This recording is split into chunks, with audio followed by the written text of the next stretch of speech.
Imagine entering 2026 feeling limitless, not anxious, not calculating every step, not wondering, will it be enough? But walking into the new year, secure, grounded, and deeply confident in divine provision. Watching doors open, opportunities multiply, and your deepest desires manifest in ways you didn't even plan for. And no, this isn't about wishful thinking, vision boards that collect dust, or pretending your bank account doesn't exist. This is about actively transforming a scarcity mindset, not by force, but through a spiritual reframe that turns fear into faith and lack into limitless possibility.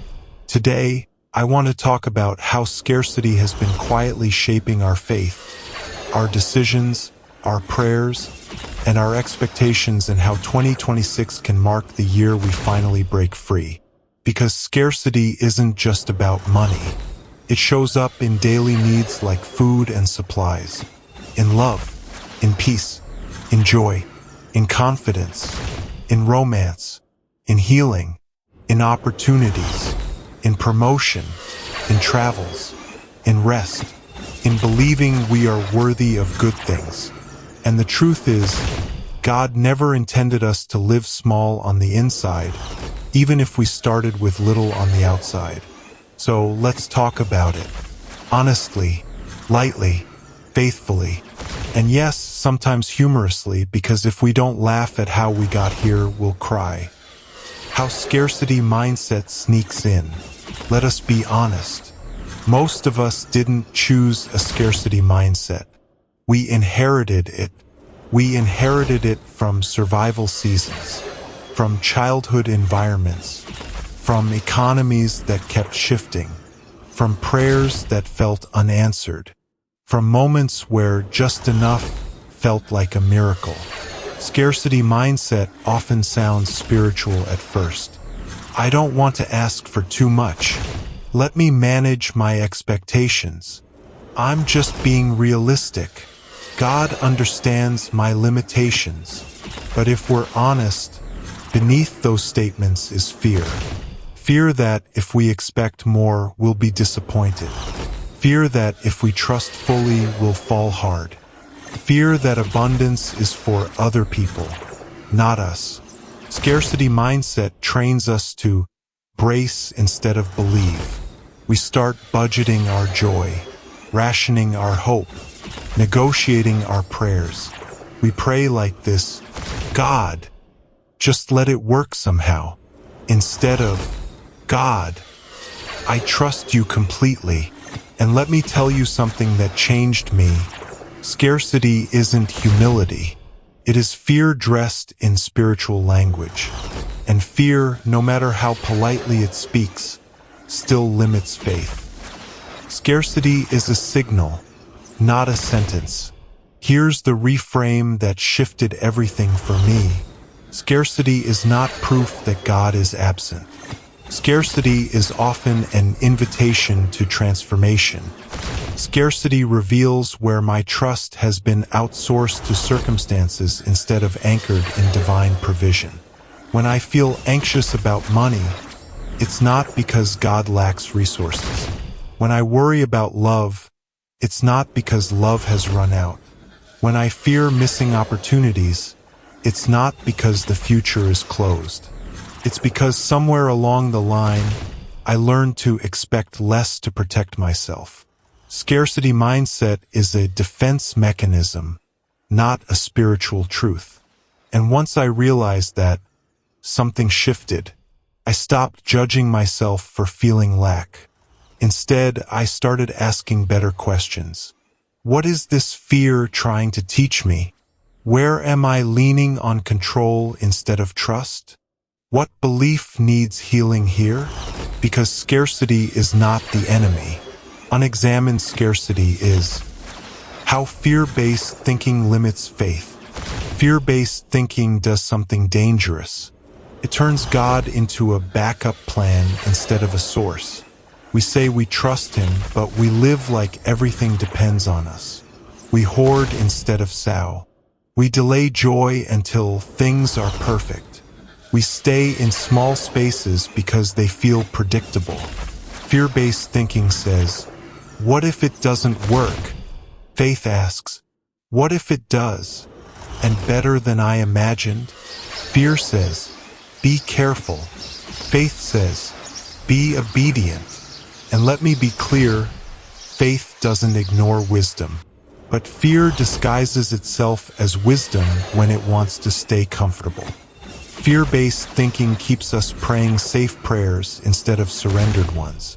And safe prayers never require abundance. Abundance is not greed. It's alignment. Let's clear this up. Abundance is not excess without purpose. Abundance is alignment with divine flow.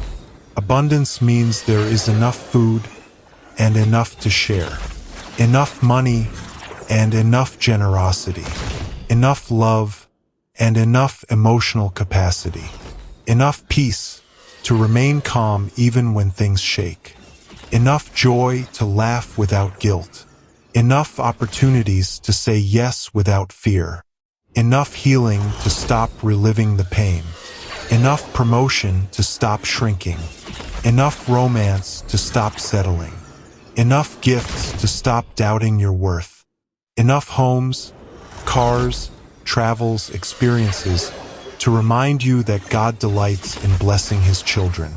Abundance is not about hoarding. It's about overflow with intention. And abundance doesn't begin in your wallet. It begins in your belief system. Practical, spirit LED strategies to shift your mindset. Name scarcity without shaming myself. I stop pretending I'm not afraid. Instead of spiritualizing denial, I acknowledge reality. I feel afraid about money. I feel anxious about my future. I feel like opportunities are limited because honesty invites healing. God doesn't need polished prayers. He responds to truthful ones. Replace what if with even if. Scarcity asks, what if it doesn't work? Abundance responds, even if it doesn't, I am still provided for. Even if the door closes, even if the plan shifts, even if the timeline changes, my security is not tied to outcomes. It's tied to source. That mindset alone changes everything. Practice gratitude as a spiritual discipline, not toxic positivity, not pretending everything is perfect, but intentional gratitude. Gratitude trains my mind to recognize provision already present. When I notice what's working, I stop obsessing over what's missing. And abundance multiplies where awareness lives. I align my words with expansion. I stop saying, I can't afford that, and start saying, it's not aligned right now. I stop saying, I'm unlucky, and start saying, I'm learning. Language matters. Words either reinforce scarcity or activate faith. Give even when it feels counterintuitive. Giving breaks the illusion of lack. It reminds my spirit, I am a channel, not a container.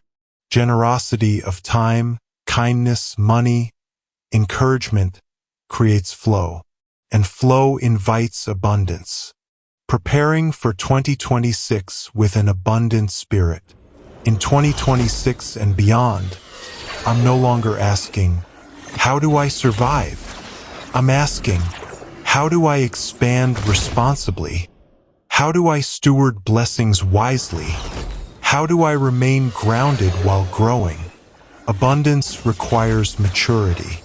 It requires trust. It requires discipline. It requires faith that isn't shaken by fluctuations.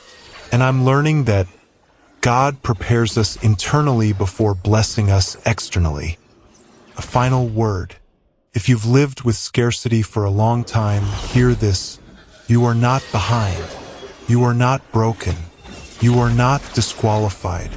You are being invited gently, patiently into a new way of seeing. A way where fear no longer leads, where faith isn't theoretical, where abundance becomes a lifestyle, not a fantasy. As I step into 2026, I'm choosing to believe this. There is enough. I am enough. And divine provision is not running out. And if you're watching this, maybe, just maybe, this is your invitation to be inspired, be unstoppable,